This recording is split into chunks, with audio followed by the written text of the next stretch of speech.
Kila movie ina steringi wake. Hapa zama hizi kwenye kijiji cha kidigitali pakatokea mwamba aliyeamua kujiajiri kijasiriamali. Baada ya kumaliza soli ya kiatu kwa kuzungusha CV, hatimaye anajenga kibanda chake kupitia social media. Kinajiita @Instapreneur Official. Wakati biashara inaanza kukiki, ushindani unapamba moto.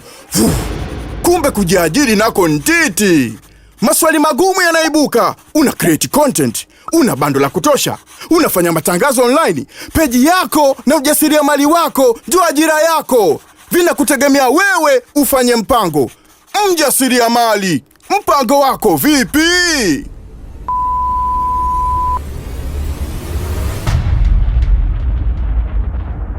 Kila changamoto ina suluhisho lake, na suluhisho hili ni benki Kimpango Wako. Ukiwa na akaunti ya Hodari ambayo ni akaunti maalum kwa wajasiriamali wadogo wanaotaka kuendesha biashara zao kwa weledi na kukua. Akaunti hii inakuwezesha kupokea malipo kwa urahisi, kufanya miamala kwa haraka kupitia Lipa Hapa ya CRDB inayopokea malipo kutokea mitandao yote na benki zote. Zaidi ya hapo, Hodari akaunti inakupa fursa ya kupata mkopo wa biashara kwa masharti nafuu hadi shilingi milioni 50, huku ukiendelea kutangaza biashara yako mtandaoni kwa kulipia ads, yani matangazo, kwa kutumia Tembo Card Visa ya benki ya CRDB. Komboa muda wako kwa kufungua akaunti ya Hodari, lakini inakupaswa uwe na umri wa miaka 18 na kuendelea. Pia unahitajika kuwa na leseni ya biashara, bila kusahau TIN number. Benki Kimpango Wako.